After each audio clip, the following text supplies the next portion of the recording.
ബിസ്മില്ലാഹിർ റഹ്മാനിർ റഹീം. പ്രിയ സഹോദരി സഹോദരന്മാരെ, ഇന്നലത്തെ ക്ലാസിന്റെ തുടർച്ച. തുഅ്മിനൂന ബില്ലാഹി വറസൂലിഹി വതുജാഹിദൂന ഫീ സബീലില്ലാഹി ബിഅംവാലികും വഅൻഫുസികും ദാലികും ഖൈറുൽ ലക്കും ഇൻ കുൻതും തഅ്ലമൂൻ. തുഅ്മിനൂന ബില്ലാഹ്, തുഅ്മിനൂന നിങ്ങൾ വിശ്വസിക്കുകയാണ്, അല്ലെങ്കിൽ നിങ്ങൾ വിശ്വസിക്കുക, വിശ്വസിക്കണം, വിശ്വസിക്കലാണത് എന്നൊക്കെ പറയാം. ബില്ലാഹി അള്ളാഹുവിൽ. ശരിക്കും അവിടെ തുഅ്മിനൂന എന്നാണ് അവിടെ അംറിന്റെ ഇതിലാണ് പറയേണ്ടത്, പക്ഷെ അത് ഒരു പ്രസ്താവന ശൈലിയിലാണ് പറഞ്ഞത്. അതിന് ചില വ്യാഖ്യാനങ്ങൾ മുഫസ്സിറുകൾ പറയുന്നുണ്ട്. അള്ളാഹുവിൽ വിശ്വസിക്കുക എന്നുള്ളതാണ്. അള്ളാഹുവിൽ മാത്രം പോരാ, റസൂലിഹി അവന്റെ ദൂതനിലും, വതുജാഹിദൂന വിശ്വസിച്ചാൽ മാത്രം പോരാ, നിങ്ങൾ ജിഹാദ് ചെയ്യുകയും വേണം, ഫീ സബീലില്ലാ അള്ളാഹുവിന്റെ മാർഗത്തിൽ. എന്തുകൊണ്ട്? ബി അംവാലിക്കും നിങ്ങളുടെ മാലിന്യംവാൽ സമ്പത്തുക്കൾ കൊണ്ട്, അംഫുസിക്കും നഫ്സും അംഫുസ് നിങ്ങളുടെ ശരീരങ്ങൾ കൊണ്ടും, ദാലിക്കും ഖൈറുൽ ലക്കും അതാണ് നിങ്ങൾക്ക് ഉത്തമം, ഇൻ കുൻതും നിങ്ങളാണെങ്കിൽ, തഅലമൂൻ അറിയുന്നവരാണെങ്കിൽ, ശരിക്കും കാര്യം അറിയുന്നവരാണെങ്കിൽ നിങ്ങൾക്ക് അതാണ് ഏറ്റവും ഉത്തമം. ഒന്നുകൂടി നോക്കാം. തുഅ്മിനൂന ബില്ലാഹ്, അള്ളാഹുവിൽ വിശ്വസിക്കലാണത്. ആ കച്ചവടം എന്ന് പറഞ്ഞാൽ അള്ളാഹുവിൽ വിശ്വസിക്കലാണ്. വറസൂലിഹി അള്ളാഹുവിന്റെ ദൂതനിലും, വതുജാഹിദൂന നിങ്ങൾ സമരം ചെയ്യുകയും വേണം, അല്ലെങ്കിൽ ജിഹാദ് ചെയ്യണം, സേവനം ചെയ്യണം, ഫീ സബീലില്ലാ ദൈവിക മാർഗത്തിൽ, അള്ളാഹുവിന്റെ മാർഗത്തിൽ, ബി അംവാലിക്കും നിങ്ങളുടെ സമ്പത്തുക്കൾ കൊണ്ടും, അൻഫുസിക്കും നിങ്ങളുടെ ശരീരങ്ങൾ കൊണ്ടും, ദേഹങ്ങളെ കൊണ്ടും, ദാലിക്കും അതാണ് ഖൈറുൻ ഉത്തമം ലക്കും നിങ്ങൾക്ക്, ഇൻ കുൻതും നിങ്ങളാണെങ്കിൽ, തഅലമൂൻ അറിയുന്നവരാണെങ്കിൽ അതാണ് നിങ്ങൾക്ക് ഏറ്റവും ഉത്തമം. വളരെ വളരെ ചുരുക്കി ഹ്രസ്വമായി ആ നരകത്തിൽ നിന്ന് രക്ഷപ്പെടാനുള്ള കച്ചവടം വിശദീകരിക്കുകയാണ്. അതിലാദ്യം പറഞ്ഞത് തുഅ്മിനൂന ബില്ലാഹ്, നിങ്ങൾ അള്ളാഹുവിൽ വിശ്വസിക്കലാണ്, വിശ്വസിക്കണം എന്നാണ് അതിന്റെ അർത്ഥം. ശരിക്കും അതിന് മുഫസ്സിറുകൾ പറയുന്നത്, നിന്റെ പ്രഥമ അഭിസംബോധിതരായ സഹാബാക്കൾ അത് അങ്ങനെ ചെയ്തിരിക്കുന്നവരായതുകൊണ്ട് അങ്ങനെ എടുത്തു പറഞ്ഞതാണ് എന്നതാണ്. അപ്പൊ അതുകൊണ്ട് അള്ളാഹുവിൽ വിശ്വസിക്കുക എന്നതാണ് അതിൽ ഏറ്റവും പ്രധാനം. വറസൂലിഹി അവന്റെ ദൂതനിലും. അപ്പൊ ഒന്നാമത്തത് വിശ്വാസമാണ്. പക്ഷെ വിശ്വാസ കാര്യങ്ങളിൽ രണ്ടെണ്ണേ പറഞ്ഞിട്ടുള്ളൂ, അള്ളാഹുവിലും അവന്റെ ദൂതനിലും. നമുക്കറിയാം ശരിക്കും വിശ്വാസ കാര്യങ്ങൾ ഒന്നേ ഉള്ളൂ ഒരർത്ഥത്തിൽ, അള്ളാഹുവിൽ വിശ്വസിക്കുക. ബാക്കിയൊക്കെ അള്ളാഹുവിന്റെ കിതാബുകളിൽ, അള്ളാഹുവിന്റെ മുർസലുകളിൽ, അള്ളാഹുവിന്റെ മലായിക്കത്തുകളിൽ, അള്ളാഹുവിന്റെ പരലോകത്തിൽ, ഇതിലൊക്കെയാണ് നമ്മൾ വിശ്വസിക്കുന്നത്. ഏറ്റവും മെയിൻ അടിസ്ഥാന വിശ്വാസം എന്ന് പറയുന്ന, ആദർശം എന്ന് പറയുന്നത് അള്ളാഹുവിലുള്ള വിശ്വാസമാണ്. അതുകൊണ്ടാണ് അത് ആ തുഅ്മിനൂന ബില്ലാഹ് എന്ന് എടുത്തു പറഞ്ഞത്. ഒന്നുകൂടി അതിന് സ്ട്രെസ് ചെയ്ത് ഒന്നുകൂടി എടുത്തു പറഞ്ഞ മറ്റൊരു കാര്യമാണ് റസൂലി അവന്റെ ദൂതനിലും വിശ്വസിക്കുക. പരലോകത്തിൽ വിശ്വാസം ഉള്ളത് കൊണ്ടാണല്ലോ നരകശിക്ഷയിൽ നിന്ന് രക്ഷപ്പെടാനുള്ള കച്ചവടത്തെ കുറിച്ച് പറയുന്നത്. അപ്പൊ സ്വാഭാവികമായും പരലോകത്തിലുള്ള വിശ്വാസവും അതിൽ ഉൾച്ചേർന്നിരിക്കുന്നു. ഈ അള്ളാഹുവിൽ വിശ്വസിക്കുക എന്ന് പറഞ്ഞാൽ ചില ആളുകൾ അതിനെ ശരിക്കും നമ്മൾ ഉൾക്കൊണ്ട് മനസ്സിലാക്കണം. അള്ളാഹ് ഉണ്ട് എന്ന് മാത്രം വിശ്വസിക്കലല്ല, ഒരു അള്ളാഹു ഉണ്ട് എന്ന് വിശ്വസിച്ചാൽ തീരുന്നതല്ലത്. പകരം അള്ളാഹുവിനെ ഇലാഹായി അംഗീകരിക്കണം, അള്ളാഹു മാത്രമാണ് ഇലാഹ് എന്ന് അംഗീകരിക്കണം. തന്റെ ജീവിതത്തിൽ താൻ എന്ത് ചെയ്യണം, എന്ത് ചെയ്യരുതെന്ന് തന്നോട് പറയാനുള്ള അധികാരം അള്ളാഹുവിന് മാത്രമാണെന്ന് വിശ്വസിക്കണം. തന്റെ പ്രയാസങ്ങളും സങ്കടങ്ങളും ആ അള്ളാഹുവിന്റെ മുന്നിൽ മാത്രമായിരിക്കണം സമർപ്പിക്കേണ്ടത്. തനിക്ക് ലാഭനഷ്ടങ്ങൾ വരുത്താൻ അധികാരമുള്ളവൻ, ശക്തിയുള്ളവൻ അള്ളാഹു മാത്രമാണെന്ന് വിശ്വസിക്കണം. അവന്റെ മുമ്പിൽ മാത്രമേ ഇബാദത്തുകൾ ചെയ്യാൻ പാടുള്ളൂ. അവനാണ് ഈ പ്രപഞ്ചത്തിന്റെ മുഴുവൻ അധിപനും അധീശാധികാരിയും എന്ന് വിശ്വസിക്കണം. ആ റബ്ബിനോടല്ലാതെ മറ്റാരുടെ മുമ്പിൽ തലകുനിക്കാൻ പോലും പാടില്ല, സങ്കടങ്ങൾ ബോധിപ്പിക്കാൻ പാടില്ല, പ്രാർത്ഥിക്കാൻ പാടില്ല. എല്ലാം അള്ളാഹുവിനോട് മാത്രമായിരിക്കണം. തന്റെ ഉടമസ്ഥാവകാശം ആ അള്ളാഹുവിനാണ്. ജീവിപ്പിക്കുന്നതും മരിപ്പിക്കുന്നതും ഒക്കെ അള്ളാഹു മാത്രമാണ്. ഈ രൂപത്തിൽ അള്ളാഹുള്ള വിശ്വാസത്തെ ദൃഢീകരിച്ച ഒരു വിശ്വാസമായിരിക്കണം. കേവലം എന്തോ ഒരു ശക്തി ഉണ്ട് എന്ന് വിശ്വസിച്ചാൽ മാത്രം പോരാ. വിശുദ്ധ ഖുർആൻ അതിന്റെ വ്യാഖ്യാനമായിട്ട് പറഞ്ഞ കാര്യങ്ങളൊക്കെ നമ്മുടെ കാഴ്ചപ്പാടിലേക്ക് കടന്നു വരണം. അങ്ങനെ അള്ളാഹുവിൽ ഉറച്ച് വിശ്വസിക്കുക. നാളെ റബ്ബിന്റെ മുമ്പിൽ പോയി നിൽക്കേണ്ട ഒരാളാണെന്ന് വിശ്വസിക്കുക. എന്റെ ജീവിതത്തിന്റെ എല്ലാം അള്ളാഹുവിനാണ്, ലില്ലാഹി അള്ളാഹുവിനാണ്. എന്റെ ആരാധനകളും ത്യാഗങ്ങളും എന്റെ ജീവിതവും മരണവും ഒക്കെ ലില്ലാഹി അള്ളാഹുവിനാണ്. എന്റെ മേൽ അധികാരമുള്ളത് അള്ളാഹുവിനാണ്. ഈ അർത്ഥത്തിൽ തുഅ്മിനൂന ബില്ലാഹ്, അള്ളാഹുവിൽ വിശ്വസിക്കുക എന്നതാണ് അതിൽ ചെയ്യേണ്ട മാർഗം. ഇനി റസൂലിഹി എന്നത് എടുത്തു പറഞ്ഞിട്ടുണ്ട് അവിടെ. അള്ളാഹുവിന് മാത്രമല്ല, അള്ളാഹുവിന്റെ കിതാബുകളിലും മുർസലുകളിലും ഒക്കെ വിശ്വസിക്കണം. കൂട്ടത്തിൽ അവന്റെ ദൂതനിലും വിശ്വസിക്കണം. ഒരാൾ അള്ളാഹുവിന്റെ എല്ലാ വശങ്ങളിലും വിശ്വസിച്ചു പ്രവാചകനെ നിരാകരിച്ചാൽ നരകത്തിൽ നിന്ന് രക്ഷപ്പെടില്ല. ഈ കച്ചവടം അള്ളാഹുവിൽ മാത്രം വിശ്വസിക്കുക എന്നുള്ളതിലല്ല, അള്ളാഹുവിന്റെ വിശ്വാസത്തിന്റെ ഭാഗമായി അവന്റെ പ്രവാചകനിലും വിശ്വസിക്കണം. അപ്പൊ മുഹമ്മദ് നബി സല്ലല്ലാഹു അലൈഹി വസല്ലമ തിരുമേനിയെ അംഗീകരിക്കാത്ത ഒരാൾക്ക് വിശ്വാസ പൂർത്തീകരണം ഉണ്ടാവില്ല. മുഹമ്മദ് നബിയെ അംഗീകരിക്കാത്ത മുഹമ്മദ് സല്ലല്ലാഹു അലൈഹി വസല്ലമയെ അന്ത്യപ്രവാചകനായും തനിക്ക് സന്ദേശം നൽകുന്ന സന്ദേശവാഹകനായും പ്രവാചകനെ അംഗീകരിക്കുകയും അനുസരിക്കുകയും ചെയ്യാത്തവർ നരകത്തിൽ നിന്ന് രക്ഷപ്പെടൂല. നരകത്തിൽ നിന്ന് രക്ഷപ്പെടണോ? ഈ കച്ചവടത്തിൽ അള്ളാഹുവിന്റെ റസൂലിനെ പരിപൂർണമായും അംഗീകരിച്ചിരിക്കണം. ഫലാ വറബ്ബിക ലാ യുഅ്മിനൂന ഹത്താ യുഹക്കിമൂക ഫീമാ ശജറ ബൈനഹും സുമ്മ ലാ യജിദൂ ഫീ അൻഫുസിഹിം ഖറജൻ മിമ്മാ ഖളൈത വയുസല്ലിമൂ തസ്ലീമാ. നിങ്ങൾ ഒരിക്കലും സത്യവിശ്വാസിയാകൂല. പ്രവാചകൻ എന്തൊരു കാര്യങ്ങൾക്കെതിരെ വിധിച്ചു അതിനെ ഒരു മനപ്രയാസവും കൂടാതെ നിങ്ങൾ സ്വീകരിക്കുന്നില്ലെങ്കിൽ നിങ്ങൾ സത്യവിശ്വാസിയാവില്ല. സത്യവിശ്വാസിയാകണോ? റസൂലുള്ളാഹിനെ അംഗീകരിക്കണം. റസൂലുള്ളാഹിനെ അംഗീകരിക്കാത്തവർ യഥാർത്ഥ വിശ്വാസത്തിൽ എത്തിയിട്ടില്ല. ചില ആളുകൾ അങ്ങനെ പറയുന്നുണ്ട്, സർവമത സത്യവാദമൊക്കെ. പ്രവാചകനെ പറ്റ നിരാകരിക്കുകയും തള്ളിക്കളയുകയും ചെയ്തിട്ട് അവരൊക്കെ ദൈവിക വിജയത്തിന്റെ മാർഗത്തിലാണെന്ന് എങ്ങനെ പറയാൻ കഴിയും? പ്രവാചകനെ അംഗീകരിക്കണം എന്നത് ഇസ്ലാം വെച്ചൊരു വ്യവസ്ഥയാണ്. നബി സല്ലല്ലാഹു അലൈഹി വസല്ലമയെ കേവലം പണ്ടൊരു മനുഷ്യൻ മുഹമ്മദ് ജീവിച്ചിരുന്നു എന്ന് വിശ്വസിച്ചാൽ പോരാ. അദ്ദേഹമാണ് എന്റെ പ്രവാചകൻ, അദ്ദേഹം കൊണ്ടുവന്നതിനെ ഞാൻ സ്വീകരിക്കണം. മാതാക്കുമുർ റസൂൽ ഫഖുദൂ വമാ നഹാകും അൻ ഉഫത്തഹു. ആ റസൂൽ എന്ത് കൊണ്ടുവന്നു അതൊക്കെ സ്വീകരിക്കണം. ആ റസൂൽ എന്ത് ഒഴിവാക്കാൻ പറഞ്ഞു ഒഴിവാക്കണം. ആ റസൂൽ കൊണ്ടുവന്നതൊക്കെ അള്ളാഹുവിൽ നിന്നുള്ളതാണെന്ന് വിശ്വസിക്കണം. ആ റസൂലിനെ ഇത്തിബാഅ് ചെയ്യണം. അതാണ് തുഅ്മിനൂന ബില്ലാഹി വറസൂലിഹി എന്ന് പറഞ്ഞത്. അങ്ങനെ വിശ്വാസത്തിന്റെ അടിസ്ഥാനത്തിലായിരിക്കണം. കുറെ കർമ്മം മാത്രം ചെയ്താൽ പറ്റൂല. ഈ വിശ്വാസത്തിന്റെ അടിസ്ഥാനത്തിൽ വതുജാഹിദൂന ഫീ സബീലില്ലാഹി ബിഅംവാലികും വഅൻഫുസികും, നിങ്ങളെ ശരീരം കൊണ്ടും സമ്പത്ത് കൊണ്ടും ദൈവിക മാർഗത്തിൽ ജിഹാദ് ചെയ്യുന്നവർ. വളരെ കൃത്യമായിട്ട് ജിഹാദ് നമ്മൾ മനസ്സിലാക്കണം. പലപ്പോഴും നമ്മൾ മനസ്സിലാക്കിയിട്ടുണ്ട് ജിഹാദ് ചെയ്യാത്തവർക്ക് നരകത്തിൽ നിന്ന് രക്ഷപ്പെടാനും കഴിയില്ല. അപ്പൊ ജിഹാദ് നമ്മുടെ മേൽ നിർബന്ധമാണ്. ഇസ്ലാമാകുന്ന കെട്ടിടത്തിന്റെ മേൽക്കൂരയാണ് ജിഹാദ്, അല്ലെ? ഇസ്ലാം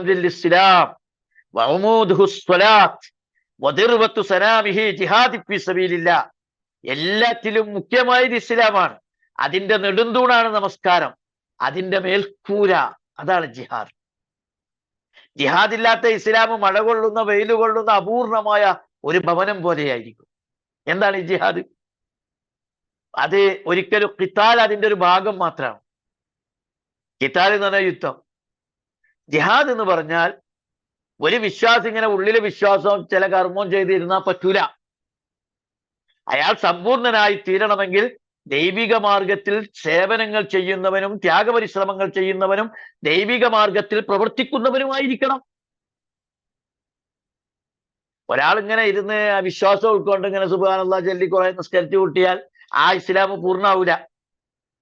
ഇസ്ലാം എന്നത് കേവലം ഒരു ആത്മീയ ദർശനം മാത്രമല്ല, അത് മനുഷ്യ ജീവിതത്തെ മുഴുവൻ സ്വാധീനിക്കുന്ന ഒരു സാമൂഹിക ദർശനവും കൂടിയാണ്. അതുകൊണ്ട് അത്തരം ഒരു ദൈവിക വ്യവസ്ഥയുടെ സംസ്ഥാപനത്തിന് വേണ്ടി പണിയെടുക്കണം, പ്രവർത്തിക്കണം എന്നതാണ് ഇസ്ലാമിന്റെ കാഴ്ചപ്പാട്. ഇപ്പൊ ജിഹാദ് നിങ്ങൾ ഹദീസിലും ഖുർആനിലും ഒക്കെ പരിശോധിച്ചാൽ കാണാൻ കഴിയും. ആ ജിഹാദിന്റെ ഏറ്റവും വലിയ ഒരു രംഗം ഇസ്ലാമിന്റെ സംസ്ഥാപനത്തിനും നന്മയുടെ സംസ്ഥാപനത്തിനും ധർമ്മ സംസ്ഥാപനത്തിനും വേണ്ടി യുദ്ധം ചെയ്യേണ്ടി വന്നാൽ അതുപോലും ചെയ്യണം എന്നാണ് പറഞ്ഞതിനർത്ഥം. അല്ലാതെ യുദ്ധം മാത്രമാണ് ജിഹാദ് എന്ന് അർത്ഥം വെക്കരുത്. ഒരാള് സാമൂഹിക സേവനം ചെയ്യുന്നതിന് ജിഹാദ് എന്ന് മാത്രമല്ല, ഏറ്റവും പ്രത്യേകത ഉള്ള എന്താന്ന് പറഞ്ഞാല് പിന്നെ ഖിത്താല് പോലും ഇത്തരം സാമൂഹിക പ്രവർത്തനങ്ങൾക്ക് വേണ്ടി പറഞ്ഞതായിട്ട് കാണാൻ കഴിയും. അപ്പോ അസ്സായി അലൽ അർമലത്തി വൽ മിസ്കീൻ കൽ മുജാഹിദി ഫീ സബീലില്ലാഹ്, അശരണർക്കും ആ വിധവകൾക്കും വേണ്ടി പണിയെടുക്കുന്നവൻ അള്ളാഹുവിന്റെ മാർഗത്തിൽ ജിഹാദ് ചെയ്യുന്നവനാണ്. വിജ്ഞാന സമ്പാദനത്തെ ജിഹാദായി പറഞ്ഞിട്ടുണ്ട്, സാമൂഹിക സേവനത്തെ ജിഹാദായി പറഞ്ഞിട്ടുണ്ട്. ഒരു മുസ്ലിം വിശ്വാസം ഉൾക്കൊണ്ടുകൊണ്ട് ഒരു ആത്മീയമായി എവിടെയോ ഒരു മൂലയിൽ ഇരുന്ന് ചെയ്തു തീർത്ത് അവസാനിപ്പിക്കുന്ന ഒന്നല്ല ഇസ്ലാം. പകരം ഇസ്ലാം ആഗ്രഹിക്കുന്ന ഒരു സാമൂഹിക ധാർമ്മിക വ്യവസ്ഥ ഭൂമിയിൽ ദൈവിക മാർഗത്തിൽ സംസ്ഥാപിക്കാൻ വേണ്ടി പരിശ്രമിക്കുക എന്നുള്ളത് സത്യവിശ്വാസിയുടെ നിർബന്ധ ബാധ്യതയിൽപ്പെട്ടതാണ്. വജാഹിദു ഫീ സബീലില്ലാഹ്, നിങ്ങൾ അല്ലാഹുവിന്റെ മാർഗത്തിൽ ജിഹാദ് ചെയ്യണം. ഇത് വമാലക്കും ലാ തുഖാതിലൂന ഫീ സബീലില്ലാഹ് വൽ മുസ്തദഅഫീന മിനർ റിജാലി വൻ നിസാഇ വൽ വിൽദാൻ അല്ലദീന യഖൂലൂന റബ്ബനാ അഖ്രിജ്നാ മിൻ ഹാദിഹിൽ ഖറിയത്തിൽ ളാലിമി അത്ലുക വജ്അൽ ലനാ മിൻ ലദുങ്ക വലിയ്യൻ വജ്അൽ ലനാ മിൻ ലദുങ്ക നസീറ. അശരണർ, ഭൂമിയിൽ അടിച്ചമർത്തപ്പെട്ട സ്ത്രീകൾക്ക് കുട്ടികൾക്ക് വേണ്ടി എന്തുകൊണ്ട് നിങ്ങൾ സമരം ചെയ്യുന്നില്ല? ഇത് ഇസ്ലാം ഒരു കേവലം മതമല്ല. പകരം ആ അതിൽ ഇസ്ലാമിൽ ദൈവവിശ്വാസമുണ്ട്. ആ ദൈവവിശ്വാസത്തിന്റെ അടിസ്ഥാനത്തിലാണ് കാര്യങ്ങൾ. അവന്റെ വ്യവസ്ഥക്കനുസരിച്ചാണ് ജീവിതം. അവനെ സ്തോത്രം ചെയ്യേണ്ടതുണ്ട്, അവനെ സ്തുതിക്കേണ്ടതുണ്ട്, അവനോട് നമസ്കാരം നിർവഹിക്കേണ്ടതുണ്ട്, അവനോട് ഭക്തി വെച്ച് പുലർത്തേണ്ടതുണ്ട്. തീരുന്നില്ല, അവൻ പറഞ്ഞ സാമൂഹിക വ്യവസ്ഥയുടെ സംസ്ഥാപനത്തിന് വേണ്ടി പണിയെടുക്കേണ്ടതുണ്ട്. അങ്ങനെയാണ് റസൂലുള്ളാഹി സ്വല്ലല്ലാഹു അലൈഹി വസല്ലം തിരുമേനി ലോകത്തിന് ഇസ്ലാമിനെ വരച്ചു കാണിച്ചു തന്നത്. പകരം പ്രവാചകൻ വളർത്തിയെടുത്തൊരു സമൂഹം കേവലം ആത്മീയമായ ഒരു കാര്യങ്ങൾ ചെയ്യാൻ വേണ്ടി മാത്രം പറഞ്ഞൊരു സമൂഹമല്ല. അത് നമ്മൾ ശരിക്കും അങ്ങനെ തന്നെ മനസ്സിലാക്കേണ്ടതുണ്ട്. അബൂബക്കർ സിദ്ദീഖ് റളിയല്ലാഹു അൻഹു ഒരിക്കൽ റസൂൽ സദസ്സിൽ വെച്ച് ചോദിച്ചു, മൻ അസ്ബഹ മിൻകുമുൽ യൗമ സ്വാഇമ, ഇന്ന് ഒരു ദിവസം നോമ്പ് നോറ്റവൻ ആരാണ്? അബൂബക്കർ സിദ്ദീഖ് റളിയല്ലാഹു അൻഹു, ഞാൻ. മൻ തബിഅ മിൻകുമുൽ യൗമ ജനാസ, ആരാണ് ഒരു ജനാസയെ അനുഗമിച്ചവർ നിങ്ങളെ കൂട്ടത്തിൽ? അബൂബക്കർ ഞാൻ. അപ്പൊ അദ്ദേഹം അന്ന് നോമ്പ് വെച്ചിട്ടുണ്ട്, അതെ ജനാസയെ അനുഗമിച്ചിട്ടുണ്ട്. മൻ അത്അമ മിൻകുമുൽ യൗമ മിസ്കീന, ഇന്നൊരു മിസ്കീൻ ആരാ ഭക്ഷണം കൊടുത്തത്? അബൂബക്കർ ഞാൻ. മൻ ആദ മിൻകുമുൽ യൗമ മരീദ, ഇന്നൊരു രോഗിയെ ശുശ്രൂഷിച്ചതാരാണ്? അബൂബക്കർ ഞാൻ. മജ്തമഅത് ഫീ അംരിൻ ഇല്ലാ ദഖലൽ ജന്ന, ഇതൊക്കെ കൂടി ഒരാളിൽ ചേർന്നാൽ അയാൾ സ്വർഗത്തിൽ പ്രവേശിക്കലല്ലാതെ മറ്റൊന്നില്ല.